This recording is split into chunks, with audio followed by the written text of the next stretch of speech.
То есть у вас есть спокойное место, где вы можете провести эту процедуру, вас никто не будет беспокоить. Да. Как мы ведем себя на реконструкции? Точно так же мы ведем себя на раскрещивании. Мы ложимся в 8 вечера на кровать. Мы пришли с улицы, с работы, откуда-нибудь с хобби различных, где вы бываете. Мы приняли душ, мы одели одежду не синтетическую, потому что на тонком плане человек выглядит, ну, примерно он около 3 метров ростом и 1,5-2 метра в ширину.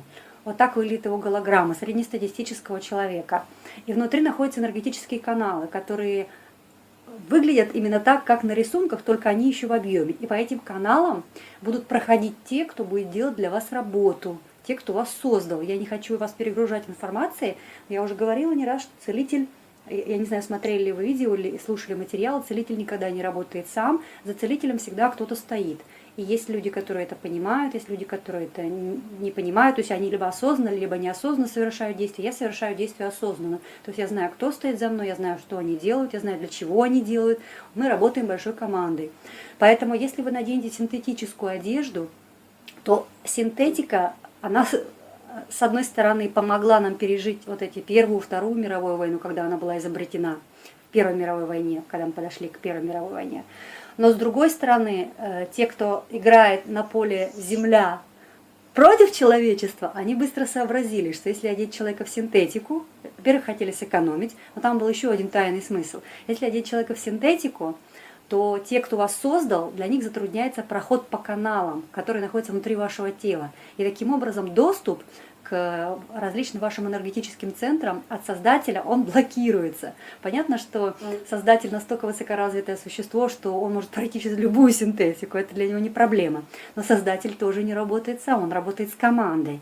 И вот те существа, которые работают вместе с Создателем, они все разного уровня развития.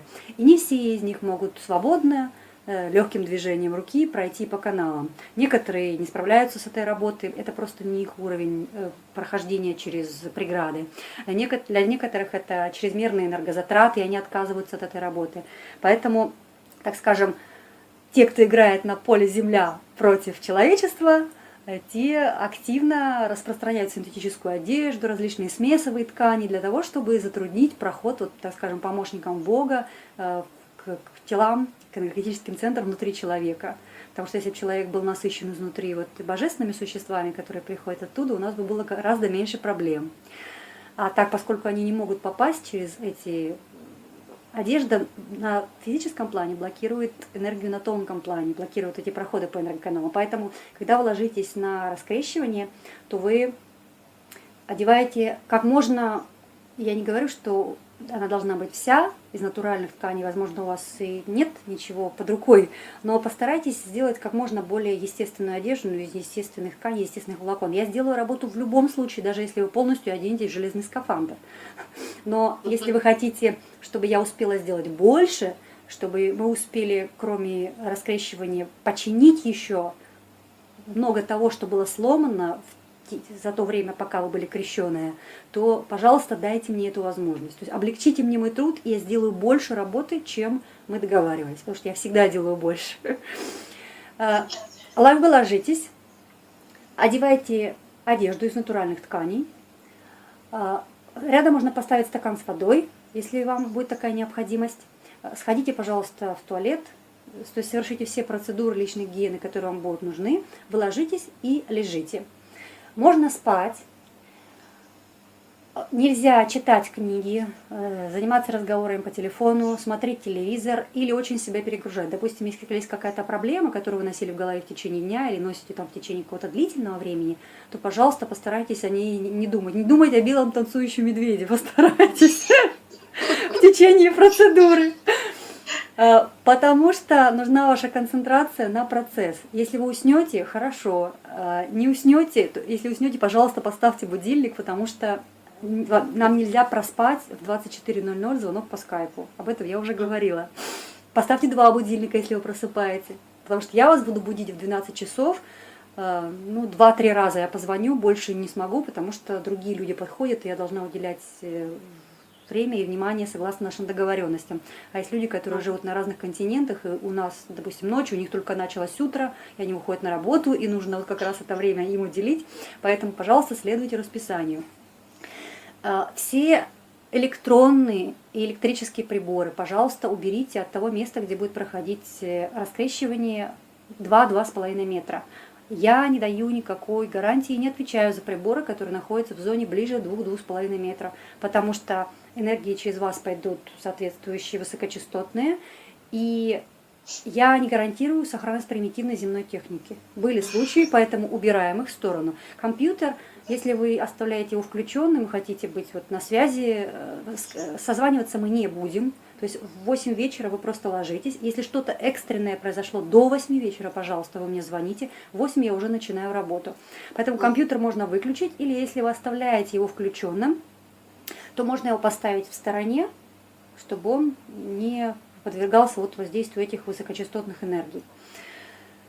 Если в процессе работ возникла необходимость сходить в туалет, то вы мысленно говорите, что мне нужно в туалет. Вас слышат прекрасно, потому что мысли они на тонком плане материальные, и ее видно, она выглядит как формы различные, кристаллические. То есть понятно тем, кто будет с вами работать, что вам нужно в туалет срочно понадобилось. Но вы еще где-то минуту не встаете, потому что как только вы ложитесь на брать раскрещивание, ваши конструкции и тонкополевые структуры тонкого плана будут открыты. И в таком виде люди не ходят, потому что мы откроем, сделаем работу и все закроем. И вы сможете уже в 12 часов сесть и разговаривать со мной с полностью закрытыми тонкополевыми системами. Это так называемая техника безопасности. То есть в таком виде не ходят ни по дому, ни на работу, не разговаривают с людьми, потому что это вы подвергаете себя опасности. То есть нужно большее количество энергии, чтобы оперировать действительностью в таком состоянии. И существа, которые, так скажем, играют против вас на поле Земля, могут заинтересоваться вашими тонкополевыми конструкциями, проникнуть вовнутрь, потом нам их придется доставать. Иногда бывает, что и не достать, потому что он проскочил, человек не сказал, допустим, что случилось что-то страшное, ему вынужден был подойти, позвонить по телефону маме. Поэтому мы не отслеживаем такие процессы. Вы сами, пожалуйста, следите за действительностью, которая происходит у вас вокруг. Если он не сказал, я не могу отследить это существо, которое пробралось в ауру. Потому что в то время, когда вы лежите, над вашей кроватью будет установлен медицинский центр переносной, который я заберу после окончания работы. Так вот, под воздействием этого медицинского центра вы находитесь в стопроцентной безопасности, стопроцентной защиты. То есть я отвечаю за поле 2,5 метра от кровати, которая вас защищает и в котором мы проводим работы. То есть понадобилось ходить в туалет, мысленно говорите, что вам нужно в туалет, они прикроют конструкции, вы аккуратно доходите до туалета, потому что, возможно, вы почувствуете какое-то странное ощущение, то есть я иду, как будто большой шкаф распахнутый во все стороны. Некоторые этого не чувствуют, если вы почувствуете, вот люди рассказывают именно так. Сходили в туалет, помыли руки, пришли, легли, продолжаем работы. Никакие попутные дела. Соседка позвонила в дверь, я не знаю, снес ураган дом на соседней улице. Там, я не знаю, просветлел сосед с квартиры слева. Вас не беспокоит, возвращайтесь на кровать, и мы доделываем работу. То есть вы будете свободны в 24:00, когда вы встаете. Если у вас есть срочные дела, допустим, до завтра еще может случиться что угодно, поэтому если такие срочные дела появятся, допустим, нужно встретить срочно подругу или позвонить кому-то, вы говорите мне об этом заранее, и, допустим, скажете, я вот там в 9 вечера, мне нужно сделать срочный звонок, который там будет длиться 2-3 минуты, то мы на это время специально выделим, вы эти там 5 минут возьмете себе, поговорите спокойно и опять ляжете. Если вы не сказали, это значит, что мы делаем работу, и вы не вмешиваетесь в работу целителя и в работу команды, которая стоит за целителем. То есть вы всячески способствуете тому, чтобы работа сделана быстро, была и качественно. Если во время работы вы вдруг кого-то увидите или услышите, пожалуйста, вскакивать и кричать, меня хотят похитить инопланетяне, или как прекрасен этот мир, или как удивительны тонкие тела. Если вы будете так кричать, вы будете мешать мне работать. Или если вы будете очень сильно удивляться, восхищаться, или пытаться кого-то потрогать и поймать руками, то я выключу вам зрение тонкое. Я потом его включу, потому что вы увидели это благодаря тому, что, во-первых, пришла энергия высокочастотная, она могла и приоткрыть какие-то способности у вас. Во-вторых, у вас могли быть наработаны собственные способности, собственные тонкие тела. Не хватало маленькой капельки, чтобы начать видеть мир на самом деле такой, какой он есть. Поэтому, если вы это видите, вы лежите и спокойно реагируете. Вы можете разглядывать, вы можете прислушиваться, вы можете приглядываться. Прошу вас никого не хватать, потому что вы мешаете им работать, и они потом пожалуются, и с вас могут взять энергетический штраф. Во-первых, вас оштрафуют меня как целителя, потому что вы мешаете работать. Во-вторых, а я возьму штраф с вас, потому что я вас об этом предупредила. Но если у вас пойдет неадекватная реакция, какой там красивый, или ой, какой там странный, или как замечательный мир, то зрение вам выключат, потому что нам надо сделать работу. В 24:00 вы можете разглядывать кого хотите и где хотите. Ну, пожалуйста, с 20 до 24 вы ведете себя адекватно. Если хотите смотреть, смотрите. Это бывает не всегда, но это было неоднократно. Поэтому я заранее подстилаю вам и себе соломки, чтобы мы здесь не подскользнулись, то чтобы вы насладились необычным миром, и чтобы мы продолжали делать свою работу. А иначе придется сделать мир таким, какой вы видите сейчас. В принципе, у меня... еще могут быть различные ощущения. Что-то может зачесаться, что-то может заболеть сильно. Это не потому, что что-то с вами страшное происходит. А, допустим, мне нужно из одного из тонких тел вытащить конструкцию, которая провалилась с того тонкого тела, на которое эгрегор христианский смонтировал свое оборудование для того, чтобы вами управлять вашим сознанием, вашей волей. И они монтируют оборудование неэтично. То есть ни одна религия мира, ни буддизм, ни зороастризм, ни ведизм, ни кришнаизм, ни индуизм, я не знаю религии мировой, которая бы так неэтично поступала с тонкими телами человека. Потому что когда христианский эгрегор монтирует оборудование, у нас уже было православие никогда так не поступало. Потом пришло христианство, оно было создано для специальных целей, как говорится, чтобы карась не дремал. Но карась задремал, вот теперь карась хочет вернуться назад в свой чистый прудик. То есть они блокируют энергетические каналы человека, так что он плохо соображал.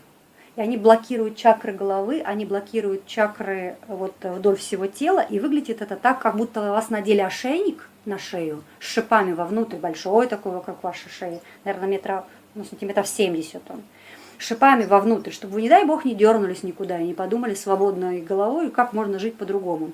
Этот ошейник, он простирается такими двумя большими шлеями сзади и захватывает все ваши сзади другие конструкции, которыми вы тоже управляете.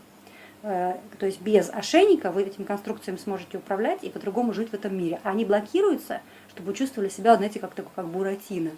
Поэтому, когда я это вынимаю, могут возникнуть боли, потому что мы работаем быстро. Любую боль, какая бы ни случилась, это боль, контролируемая с нашей стороны. То есть, если вам будет больно, очень больно, это надо потерпеть, это там 5-7 минут. Возможно, вы ничего не почувствуете, просто люди разной чувствительности, и у всех разные повреждения после такого путешествия в христианство. Поэтому, пожалуйста, терпите, все находится под контролем. Невыносимых болей, так, чтобы это было невозможно вынести, не было никогда. Или они были настолько кратковременные, что люди говорят, ну, потерпела, ну и что, зато теперь чувствую себя, как будто килограмм 50 сбросила. Это вот после раскрещивания люди ощущения свои описывают. Если что-то зачесалось, это чесать не надо, потому что мы делаем работы быстро, и по вашим энергоканалам проходят существа. И когда вы чешете его, вы можете его случайно задеть рукой, ударить, вы мешаете работе. Поэтому, пожалуйста, мы лежим, мы не чешемся, ни глаза, ни волосы, ни пятки. Мы просто лежим и наблюдаем за ощущениями, которые происходят. Если вам интересно, если не интересно, не наблюдаем. Если хотим, совсем спим. Если захочется в процессе работ перевернуться на другой бок, или там, не знаю, сделать какую-нибудь асану из йоги, или даже встать на голову, это делать можно. Но это надо делать аккуратно, и еще надо понимать, что это идет изнутри, а не ваше желание как-то себя проявить. Допустим, вы устали лежать, и вот вы хотите теперь, я не знаю, встать на пятку и начать прыгать на этой пятке. Такое делать не надо, потому что это мешает работать. Но если вы чувствуете, что вам нужно поднять ногу, согнуть руку, это придет изнутри, просто слушайте себя.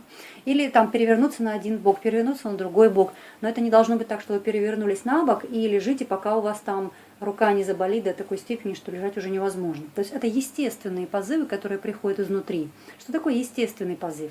Естественный позыв – это тот, который не наносит вам вреда. То есть, если вы чувствуете, что вам надо перевернуться, вы переворачиваетесь, потом переворачиваетесь на другой бок, потом опять ложитесь так, как лежали. Но никогда так, чтобы у вас были пролежни, чтобы вам было больно лежать, или чтобы были вот неестественные ощущения, которые вас могут беспокоить. У меня все. Спросите, пожалуйста, что я не рассказала, или что вы хотели бы спросить. Я разговор записываю, он останется у вас, если какие-то будут моменты, которые вы забудете, вы можете вспомнить, прослушав запись. Я также хочу вас предупредить, что эта запись, она пойдет многим другим людям, потому что они спрашивают одно и то же, и я хотела бы вот у вас также попросить разрешения эту запись то есть опубликовать, чтобы люди могли прослушивать ее, чтобы я не повторяла много раз одно и то же. Поэтому, если что-то есть сейчас, вы спросите и скажите, можно ли публиковать потом эту запись. Да вопросов нет, в принципе. Угу. Вы не против публикации записи? Нет, конечно. Угу. Тогда, если что-то возникнет, пишите мне, пожалуйста. Я не могу всегда ответить на звонки, когда вы звоните, потому что, допустим, если я разговариваю с человеком из другого города, и вы звоните, я не могу ответить на звонок, поэтому вы всегда пишите. Я отвечаю, как только у меня сразу появляется возможность. То есть я не всегда могу сразу снять трубку. Я не прерываю разговор, если я разговариваю с человеком, и у нас разговоры бывают разной продолжительности и разной насыщенности. Бывают тяжелые беседы, которые совсем не нужно прерывать. Поэтому, если по поводу того, как будет проходить процедура раскрещивания, все, то я готова обсудить ваше письмо.